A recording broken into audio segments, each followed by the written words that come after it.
Oh,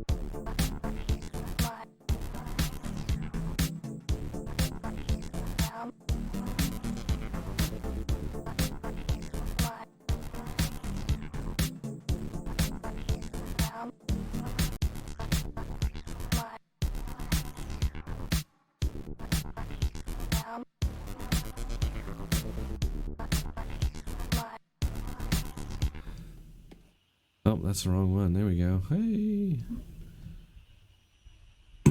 Hello, folks. How you doing? Dronetek here. Let me just make sure that my... Yes, we are good. Okay, good. Hey. Yo. Hey, welcome. So, I got my friends here. I got Durst the Worst. I got Robert Noir. And as many of you may or may not know, the Vox adpocalypse has happened, and it's continuing to happen, and Durst the Worst is one of the victims, unfortunately. He is one of many thousands, as it's being reported, that have lost monetization, just like I did here a couple months ago.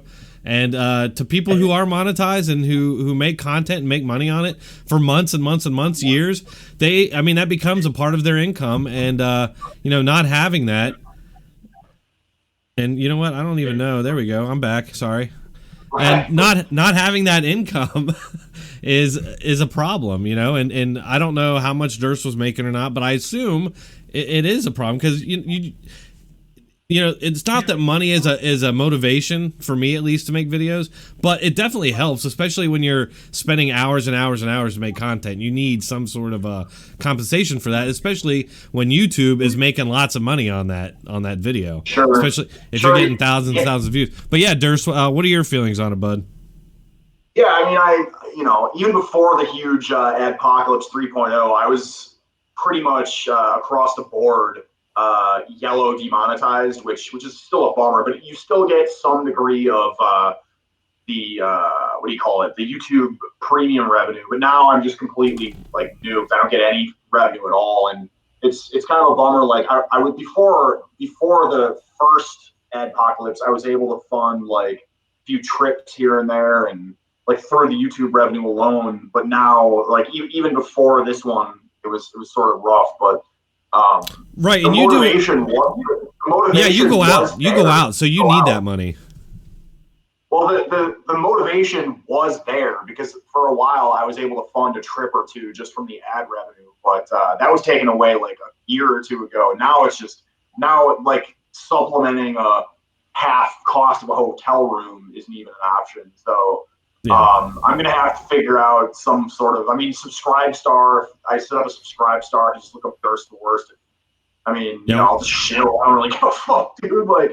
Everybody should just be showing non-YouTube, non-Patreon platforms, as far as I'm concerned. Yeah, I agree, and we will share your links and Robert's and mine as well in channel, because look, folks, those of you watching.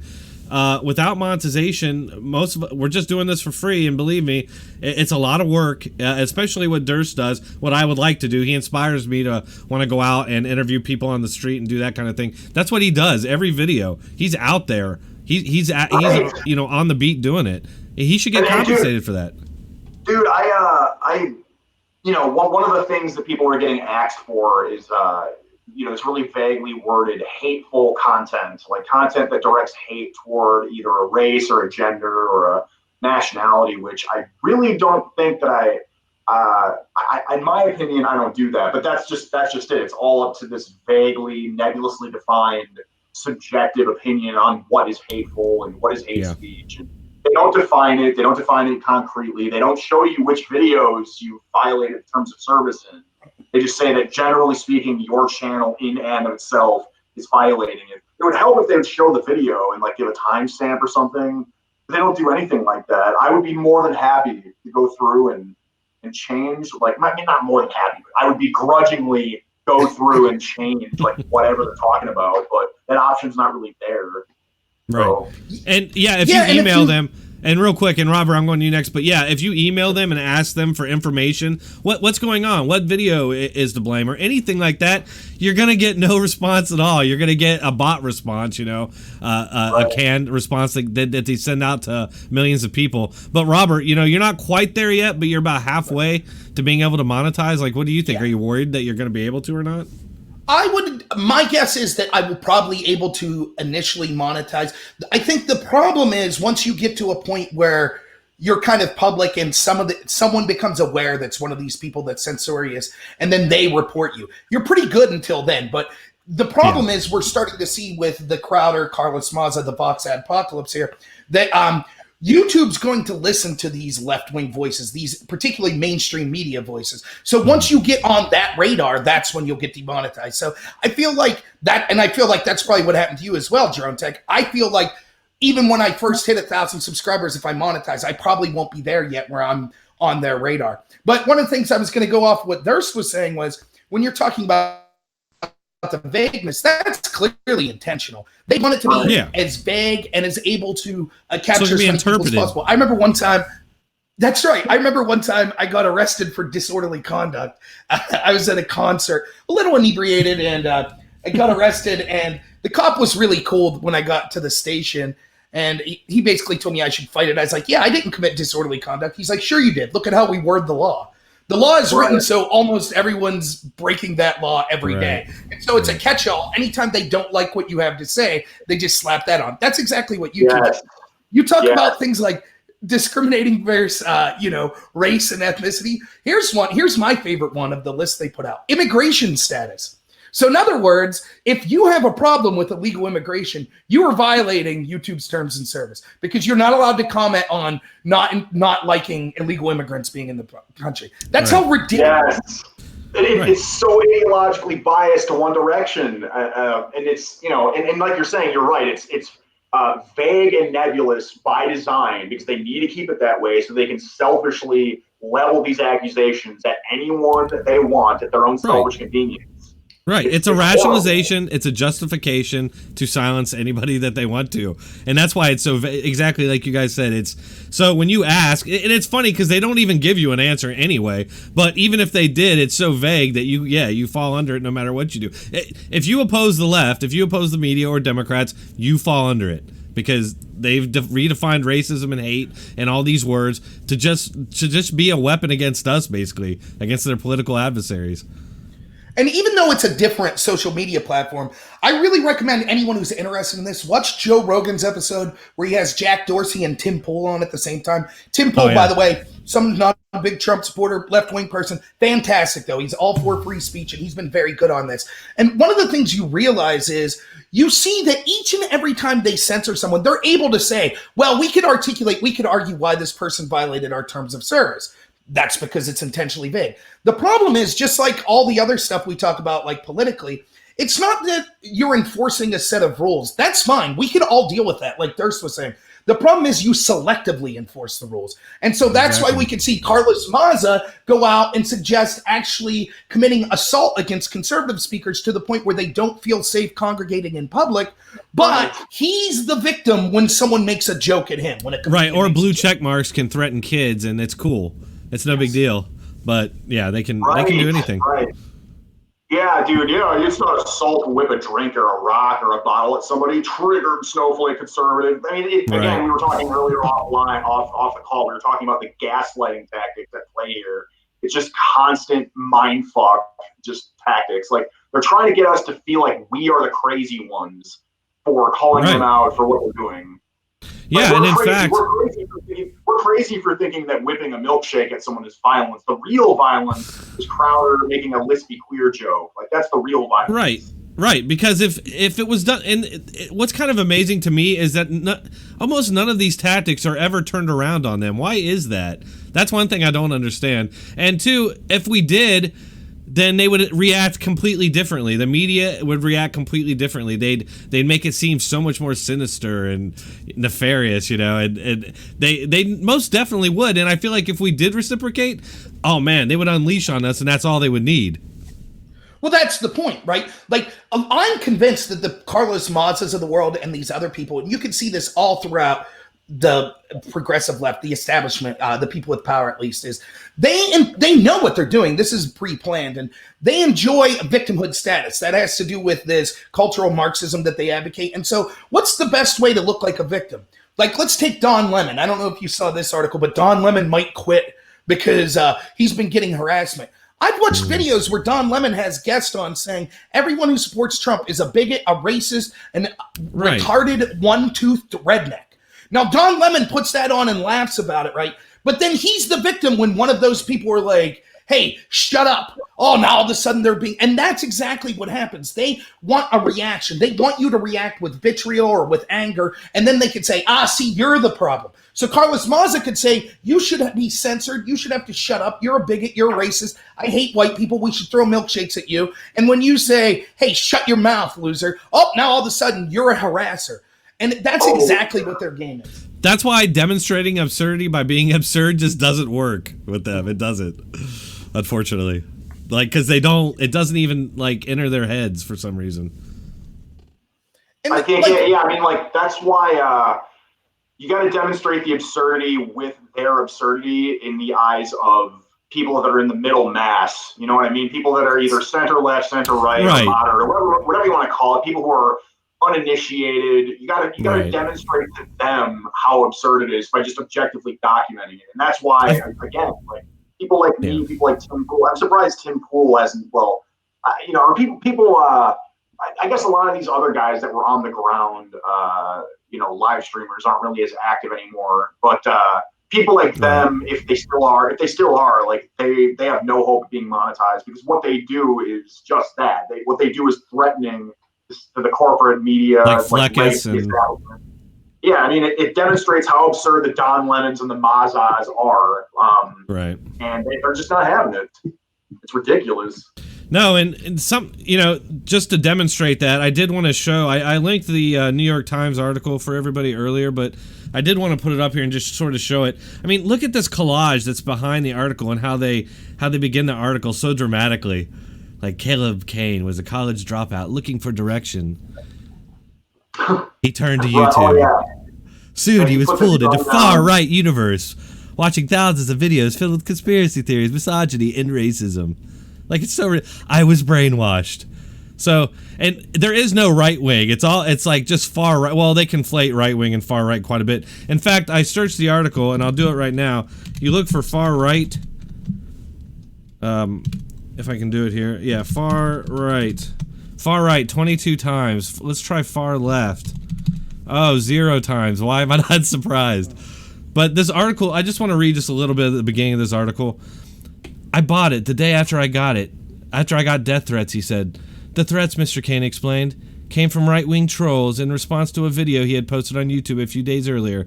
In the video, he told the story of how, as a liberal college dropout, struggling to find his place in the world, he had gotten sucked into a vortex of far-right politics on YouTube. And then basically, I fell down the alt-right rabbit hole. They basically conflate anybody on YouTube that is right of Mao Zedong, and, they're a wacky, crazy conspiracy theorist nut job that shouldn't be listened to, and they definitely make it seem like left wing is salvation. Like at the end, they're like, he finally started watching left wing videos. How insane is that?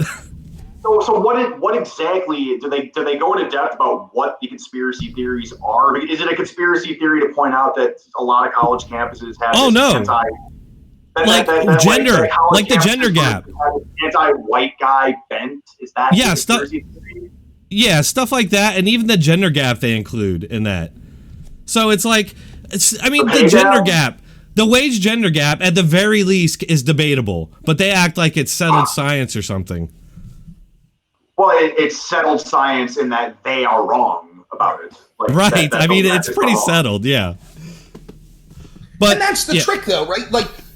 First off, as someone who would have I would still call myself in some sense as a conspiracy theorist. That's always the trick, right? You take an extreme example and then lump in something. So, for example, you might say, I'm a conspiracy theorist in that I feel that we shouldn't have bombed Syria because I'm not convinced Assad gassed his own people. Yeah. And people say, oh, a conspiracy theorist, like that, or the people that believe we didn't land on the moon, or believe in flat earth, or believe that kids didn't get killed in, that massacre. Exactly. That's the trick. Yeah. And that's one small danger of this type of rhetoric and censorship is, once you start to say, hey, you have to accept the prevailing sentiment of every government account of anything that's ever happened, and if not, you're a dangerous conspiracy theorist. Well, in other words, that's just the default way of saying you can't criticize government or you can't criticize power. Other people that were conspiracy theorists were like, all the people that were talking about the atrocities that were going on in the Vietnam War, then we learned about it because a bunch of left-wing journalists got access to the Pentagon Papers. Then they won Pulitzer Prizes and they're considered heroes on the left. Yeah,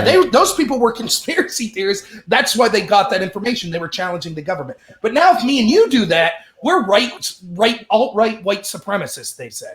Well, I do have kind of a qualifier really quick. Sunshine Times asks in the chat, did we land on the moon? Can we all agree as right-wingers that we landed on the moon? I agree we landed on the moon. Yeah. Okay, so there you go. We're not that crazy. I can tell, Rob, like you're probably going to get, never monetized or fucking banned. So like, we should all be, in my opinion, we should all be just using YouTube as a conduit to get people to other platforms like BitChute, Minds, Gab, PocketNet. That's a good one. Like that's the only purpose that YouTube should serve is a way to get people to other better up and coming platforms. Like I'm not even going to link YouTube to any of my outside social media platforms anymore. It's all going to be BitChute, all Minds, all Gab, no Google related platforms. Like I'll still post to YouTube, but it'll just have links in the description to all the better sites that are pro free speech and pro freedom. So. There's an argument for that. Look, there's an argument for that, and I agree, I think, mostly. But Steven Crowder, he's one of the guys hit by all this, and he made, I think, a pretty good case that, YouTube, that no matter where you go, the same shit's going to happen. Like, if BitChute gets big, same shit's going to happen. Right. And I don't disagree. That could be. I can see that. I guess it's just like riding waves, like just... Yeah. Hopping to all these different ones until they get crappy, just move to the next one, I guess. And then maybe people will finally wake up and realize that freedom of speech and association are important. I don't know. Maybe that's the way to affect change. Well, unfortunately, the left... well, go ahead, Robert. I was just going to say real quick, you look at like some alternatives, like what is it? I think it's Gab that they always say, oh, Gab's just full of white supremacists. And they took, I think it was the guy that shut up the synagogue and they said he was on Gab. That shows it was something terrible. Almost every one of these mass shooters was on Twitter, Facebook, YouTube, etc. Right. But so why is it only Gab that gets mentioned as, oh, Gab's responsible because they left this guy on. Now, Facebook and Twitter and YouTube, they're not responsible. It's absurd. Right. They're trying to. This is corporations competing against each other with like mudslinging and lies. Yeah, it's so ugly. And isn't that what this comes down to? Because I think at this point everybody knows that Vox is owned by NBC, and everybody knows that people like Crowder and PewDiePie and other big guys. I don't really know that many of them myself, but they get bigger reach and they're making they're getting more views than the big guys. So. And of course, the media is not going to cover it that way if they cover it at all. Has it even been a big story? I've been looking around. I haven't seen a lot about it, really. I mean, they're quietly letting their competition be shunned. Well, it's worse than that. Most of them their reporters are on on Twitter supporting this, advocating it. We know Vox is behind it. We see the New York Times is behind it. They're either ignoring it or they're outright endorsing banning all these things. I read an article the other day that I think it was someone from the New York Times. She wants to regulate YouTube and other social media sites as broadcast sites. And so things like foul language shouldn't be allowed. And there should be a very tight censorship controlled by the government on what's allowed to be said. Like it used to be back in the day for ABC, NBC, network television. So, I mean, it's absolutely ridiculous. Anyone with half a brain could see YouTube's making a huge mistake, because one of the positives that might come out of this, and I agree with you, Durst, is we might start to see finally enough people say, hey, we're going to go to alternatives. And that free market solution will mean that YouTube's then going to have to quickly backtrack, because once it starts to hurt YouTube's pocketbook, when they realize that they have more to lose by being censorious and listening to the left-wing mainstream media, then all of a sudden they'll try to backtrack and be like, no, we're here for you. We do like our creators. I mean they're literally going after their creators. It's ridiculous. They are. I took a survey today. I don't know if anybody saw that survey.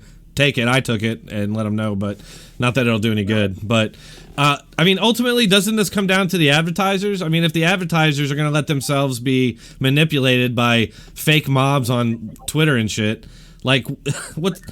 Ultimately, a platform like YouTube or any platform is going to be beholden to who's funneling money to them, which is the advertisers. Right, because ultimately, I think, Cheerios or whoever the fuck probably doesn't want their ads to go on like an top 10 reasons why feminism is cancer video. which sucks because there's at least thousands of reasons why feminism. But there are advertisers who will. I mean, when I was getting ads, I had tons of like PragerU ads and stuff like that, and even some Crowder ads and things. So there are people who will buy ads. So that's not really a problem. It's just the problem is we all understand how ads work intuitively. We know it. When you're watching the NFL, right, and Gillette razors or Budweiser has a commercial, they're not really saying, hey, we know what was on this program and we endorse it. They're just saying, hey, this program reaches a lot of people. We want to get our message out. Yeah. Right. But that's all advertising is. It's not an endorsement of, I watch Judge Judy and I see an ad for Budweiser. That's not Budweiser endorsing Judge Judy. And so this idea when they say we're going to go after advertisers, because what happens is these censorious left-wing people, the progressives and the establishment left, they can't win a civil debate. And so they also can't convince people like us three to shut up. So what's the next step? We'll go after the people that have the power to shut these people up. So we'll go after the advertisers. But the problem is none of these boycotts ever work in the sense that every single time, like look at Chick-fil-A. They went after Chick-fil-A. How'd that work out? Chick-fil-A's stock went through the roof. And I mean, so if the advertisers just realize, dude, they're just running their mouth, they don't have real power, then all of a sudden they'll realize, wow, we have way more to lose by being controlled by a few left-wing extremists that want to censor everyone than just saying, hey, we advertise with all different political ideologies. We're not endorsing any of them. We just want to get our product out there. That's it. We're like, dude, go the way of Dunkin' Donuts, Donkey. They know what's up. Yep. I kind of want to, there was another part of this article I wanted to look at here real quick. They go after Joe Rogan. I mentioned that when we were talking earlier. They mentioned Joe Rogan in the same sentence that they talk about, and I like InfoWars and all those guys personally. I don't have a problem with it. Alex Jones or any of them, really. I don't take Alex Jones 100% seriously. I find him hilarious personally, but let's see here. There was a part of this I actually wanted to talk about. Here. So they have this little graphic here showing that he's starting out. It's like a gateway drug. He started out getting right-wing content, just regular people, and then he started getting into the intellectual dark web. Now he's into like heroin, and then finally he went to he got help, and now he's watching more left-wing channels. And so that's good. It also shows a graphic of the crowd like, I'm just a Bill, but I'd like to be Jill, and I'm demanding bathroom access at will. Like, this is supposed to be like, oh my God, this is going to radicalize you into shooting up a synagogue or something because you don't believe that someone with a dong is actually a woman just because they say so. Like, that's extremist, really?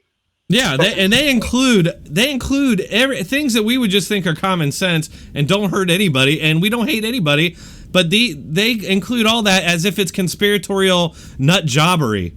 And you know what? They don't want to have to argue these points. Because every time they do, they get destroyed. I mean, that's why we all used to love Milo, right? Because if you go back and you watch his old debates, they're actually pretty awesome. But yeah, right. I was just going to say, there's so many things to talk about in this article. One of the things kind of that's going on with that graph, in that section where they're getting to the technical aspects, and they spend a lot of time talking about algorithms and things like that and how YouTube's changed them. What they're really saying, if you look at this objectively, they're saying right-wing people know how to use YouTube better than left-wing people.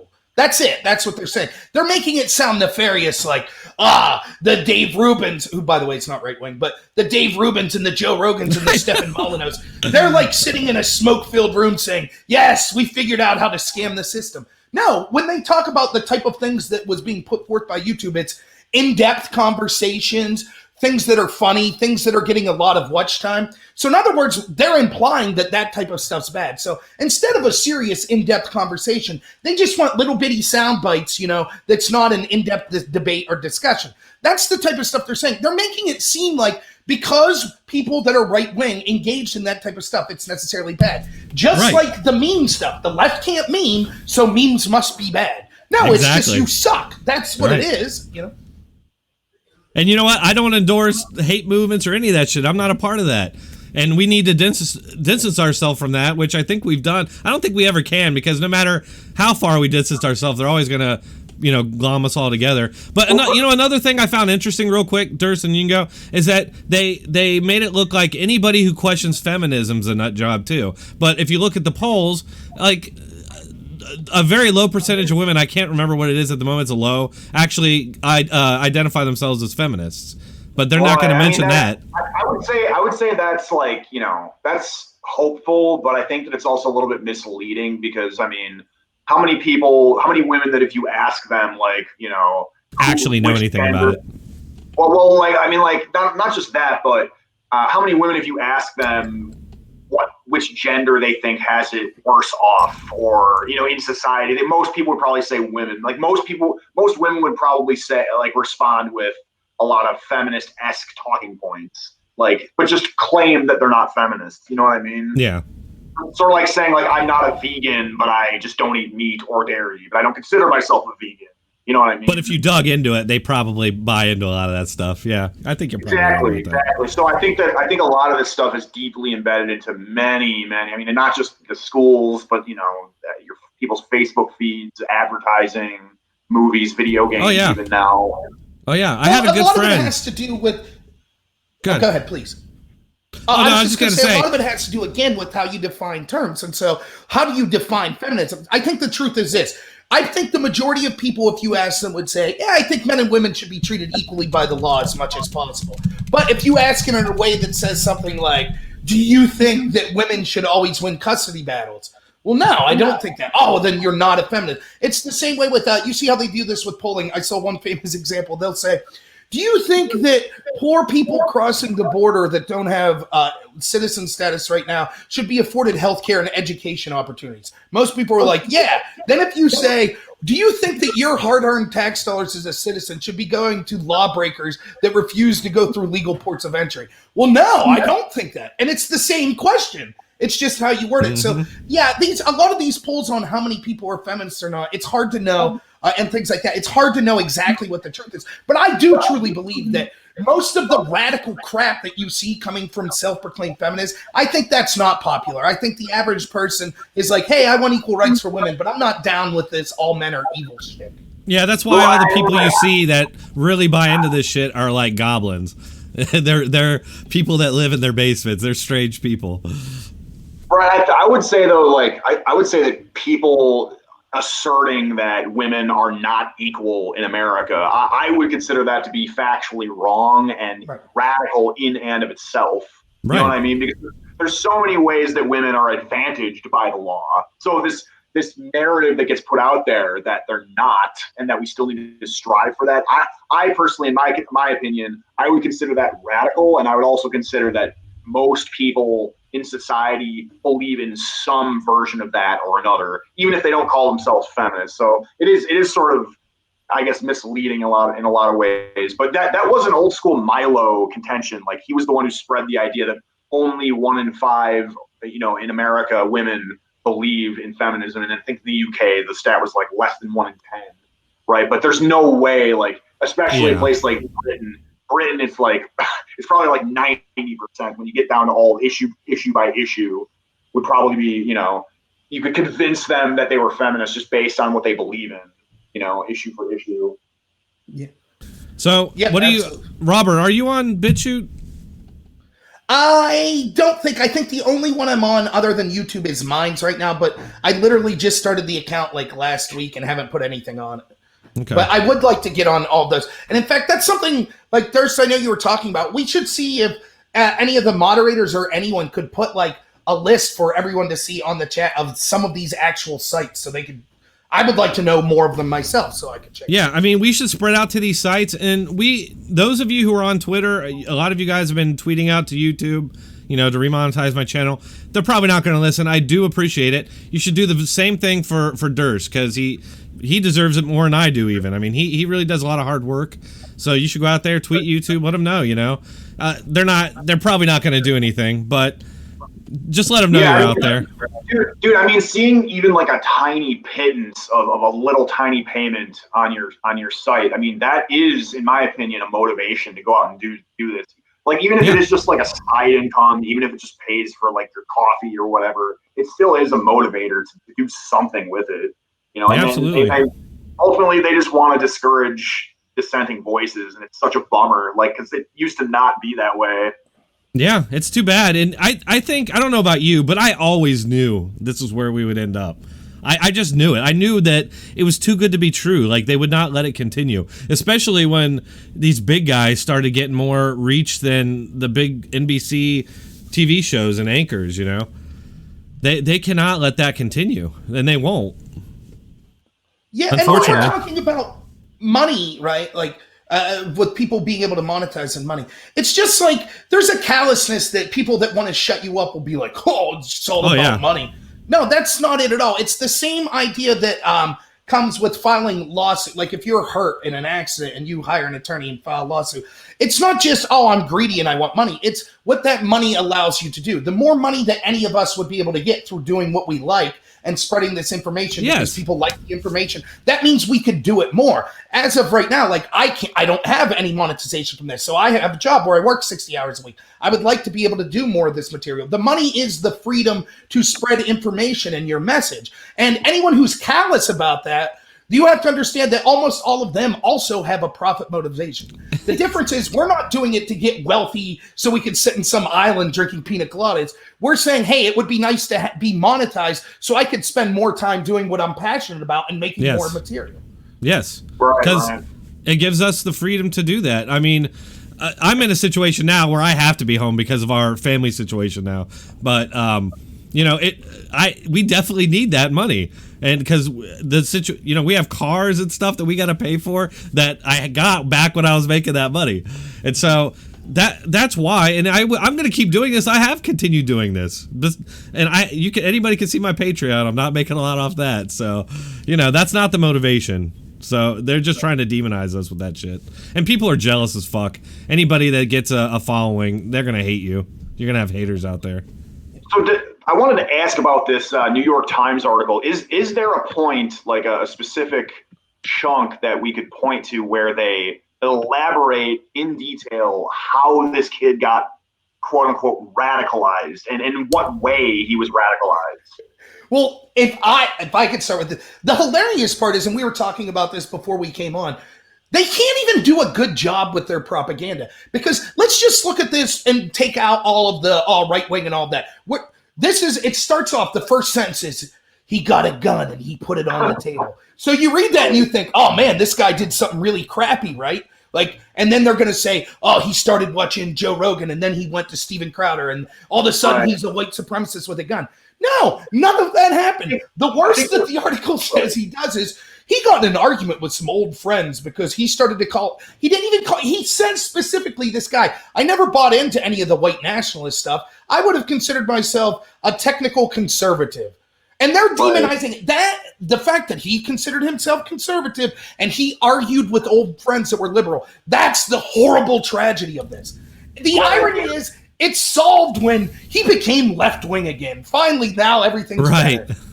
Right. The gun aspect was, upon looking at it, he got the gun because he was getting mean comments on his YouTube for denouncing the right wing on YouTube. So they're trying to paint a picture like there's all these dangerous chuds on right wing YouTube that are trying to kill him or something, and he needs the gun. Right. It's all about just making us all look like monsters. I mean, that's all it is.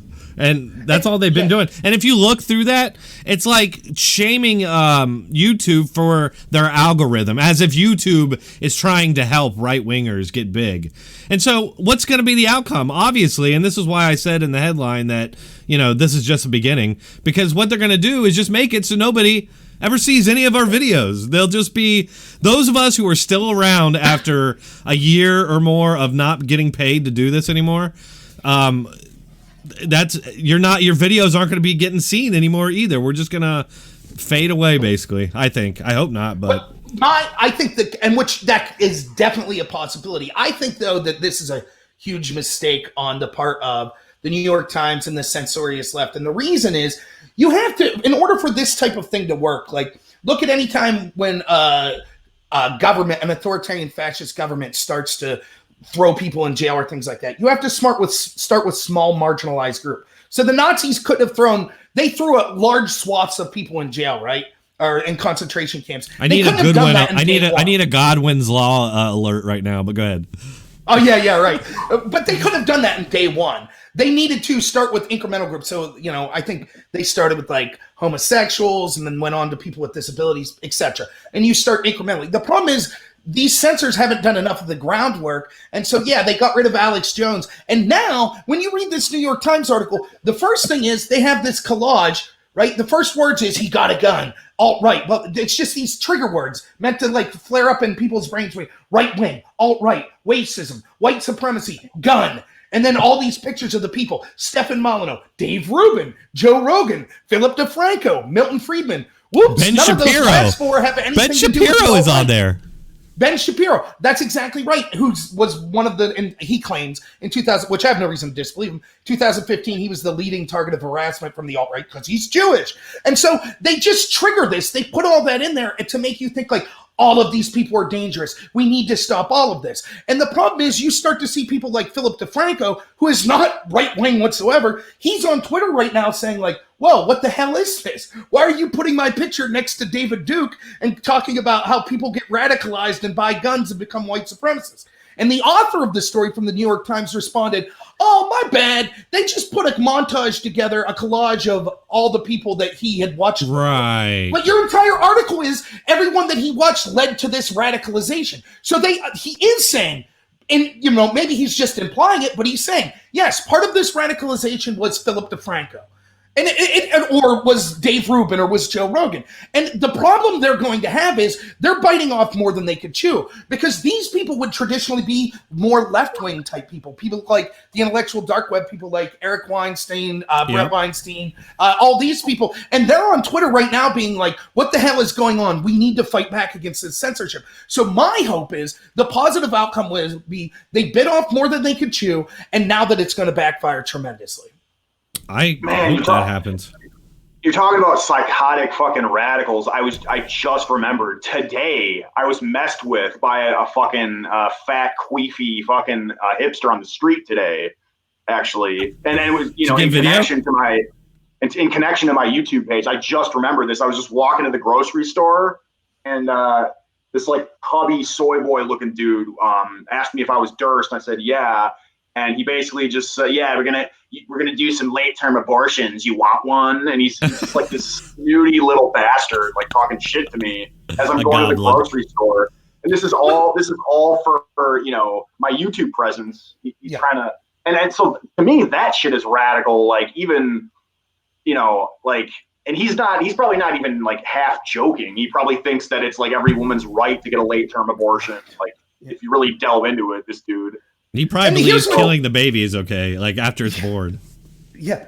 Well, here's what gets me, right? This is what I've always said. I don't care if people make fun of me and insult me. I mean, obviously threats and doxing, that's bad. But all I ask is if you're going to make fun of me, at least have it be funny. Have it be original. Right. They can't even do that. Their shit's so pathetic. It's like, what are you doing? You're sitting around so angry at Durst's YouTube channel. You're like, ooh, if I ever see this guy, I'm going to let him have it. And then that's the best you can come up with?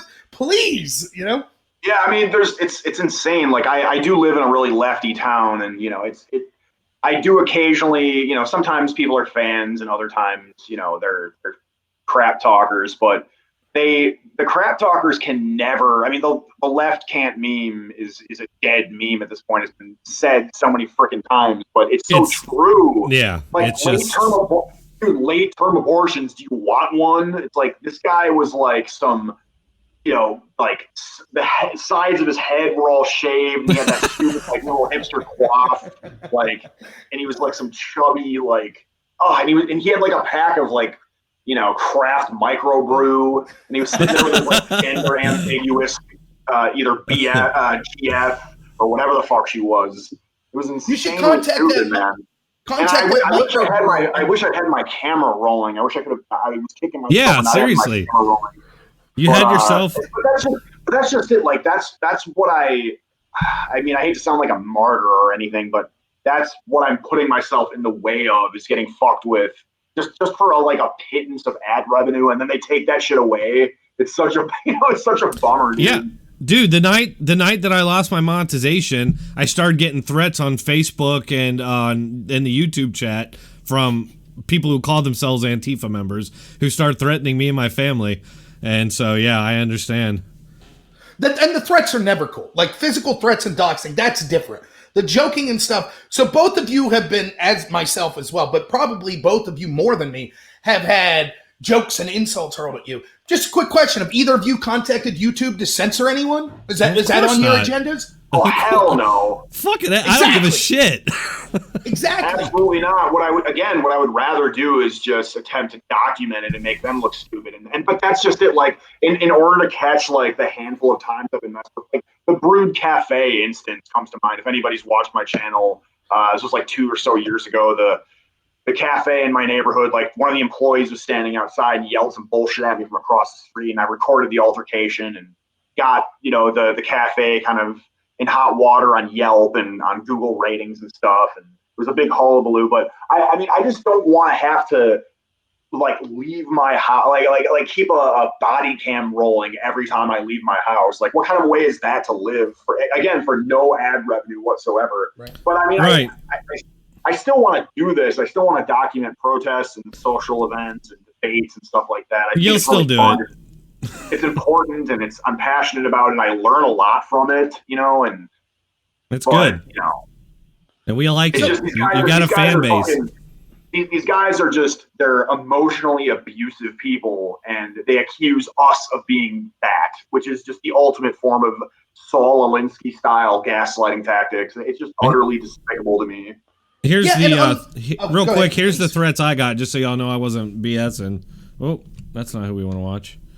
I don't know. I can zoom in here. Here we go. I want you to see the guy's name there, but yeah, you can see that's what I got. That literally, I started getting that shit in Facebook the night that my monetization got taken away, which literally happened right as Trump began the State of the Union. Tell me that wasn't fucking coordinated.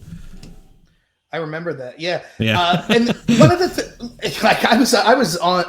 I did a little video with you, and we were going to do one later, and you were like, yeah, whatever. I'm demonetized. Yeah. You were so busy pissed. fighting stuff. It was like, pissed. I mean, it's ridiculous. And then that happened.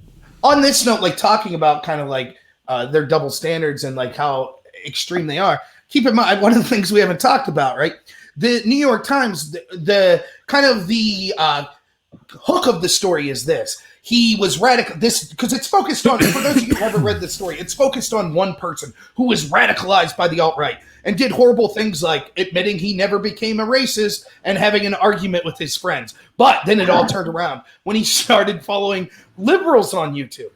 And the liberals they call themselves BreadTube. And the New York Times actually says this. It says, bread comes from an anarchist from the 1800s. And so I looked into it briefly, and here's someone overthrowing, that's advocating the overthrow of civilization and going to a complete anarchist system.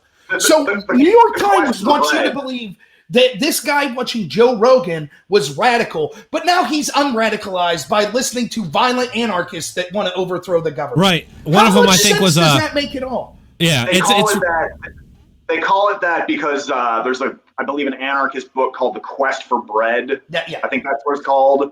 That's why they call it that. And no, this is another Saul Alinsky tactic. They, a lot of these lefty creators and blue check marks call us grifters. Like that's their term for us, grifters. But this entire thing is one big grift, as far as I'm concerned. I mean, this guy is. I'm pretty sure I've seen this kid's YouTube channel, and that's what he got all the mean comments from. Is he did a video talking about how he used to be radicalized, and then he came over to watch ContraPoints, and now he's not radicalized anymore. And of course, he never explained how he was radicalized, etc. That is the grift right there. That is the grift. Yeah, like what proof do we have of anything this guy is saying? Like, how do we know he just isn't a left-winger bullshitting? Like, Carlos, the Mazas of the world, that is the ultimate grift. To get like billions of dollars or whatever in corporate NBC money, that is really the grift. To bash white dudes, in a trendy manner, it's all projection. Yeah. But I'm sending this to you. There's screen caps on my Facebook here of some PMs I've gotten, DMs I've gotten from this like crazy old granny who like it seemed like she's hitting on me. I don't know if you can access what I just sent you. I'm looking. Yeah, I'm looking. It's she seems the like gay she sex seemed prevention like one. What? Hold on, I'm getting it over here. Is this it? I'm a little bit on a delay on the thing here. Well, yeah, I think it's just your page. Which, by the way, folks, go ahead and go. Even though fuck Facebook too, but might as well go sign up there as well. Oh yeah, again, it's just all going to be a conduit. All of these mainstream corporate platforms are going to be a conduit for me to get people over to. Yep, there it is. I see it now. So yeah, I was commenting on the straight pride parade troll, and then I've been inundated with these messages from these psycho fucking pussy hat bedecked retards telling me like, you can see some of the screen cap. She like suck a cock for Jesus, and I just made an AIDS joke, and then she starts in with like all this insane crap. Like she's ranting and raving at me like someone who's just like a wine and pill addled granny. I call her that somewhere in there. Like makes histrionic drug addled leftist psychos like yourself freak out over nothing in front of cameras so everyone could laugh. Yeah, that's in my opinion, from where I'm standing, that's the point of the straight pride parade, is to get these people who are predictably going to freak out to come out, and everybody's going to bust their cameras out, and it'll be a big, YouTube gold rush. Yeah, basically. It's like going to campus with "It's okay to be white" sign and just bust out your camera. Right. It's the exact same point of "it's okay to be white," to get them to reveal to the world that they indeed have a problem with being white. Right, which we all know they do. Right. Yeah, and then you get them to try to explain that, and they either realize they're an idiot or they, act out, lash out. Well, they either like act out like emotionally or swing on you, or a lot more often, in my experiences, they just kind of glaze their eyes over and stare off into space and act like they're ignoring you. But I think maybe they are ignoring you, but they also just have static in their brain, basically. None of these people. One thing that I notice, and this is, I hate to do it because they do it and I hate it, but it's a broad generalization. But from what I see on YouTube and from what I've encountered personally, these people don't do much thinking at all. They do a lot of feeling, and even that is questionable as fuck. But yeah, they don't do much thinking at all. And when you present things to them that to you is just like second nature, like you hear your brain just goes there, their brain has never even considered it. And that's when usually they'll run away, try to escape or something. Well, yes, on that note, so I think all three of us would agree, this guilt by association fallacy that's saying, it turns out that people that end up being extreme watched Joe Rogan in the past. Well, is Joe Rogan advocating that extremism? No, then we can't blame it on him. I think we all agree with that. Right. But if we're going to accept the premise that the New York Times article is going with that says that we should do that, let's look at the impact of exactly who we're looking at, whose YouTube viewing history then. Their article listens to Kane, someone who said that he became basically alt-light, wasn't a racist, wasn't really alt-right, had arguments with friends, and now he's left-wings.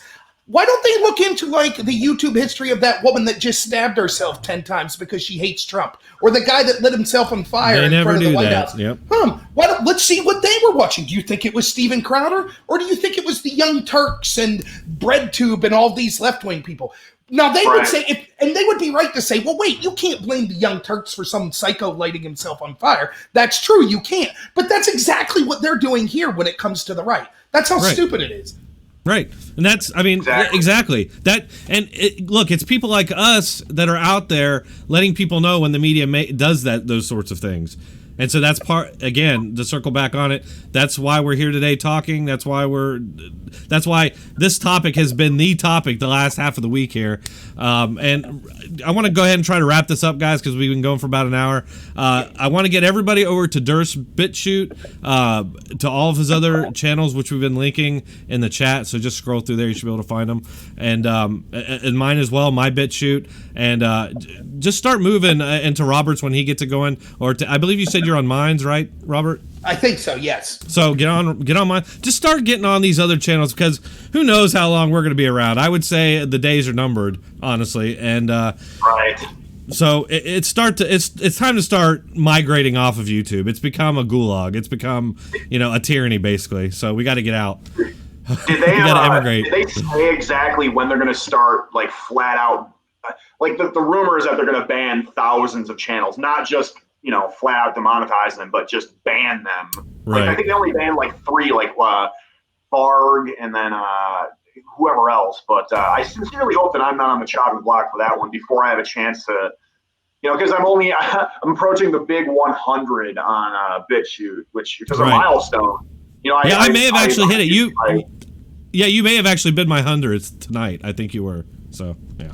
Hell yeah, dude. But yeah, I mean, everyone should check out our Patreon, Subscribestars, that's an up-and-coming anti-censorship platform. I'm on there, subscribestar.com/DurstTheWorst. Just search for me, Durst the Worst. You'll find me. It'll be a party. So. And he's highly entertaining. I highly recommend you get on YouTube right now, since that's where all this stuff is. Check out his videos. They are highly entertaining. I love them. And I want him to keep doing this stuff. There's like 600 on there, and I don't know. It's difficult for me to keep track of, which or if any of them are getting removed. Like, I'm not sure if they're going to have a notification in the email to tell me that they were removed. Like, it's all so vague. It's all so cryptic.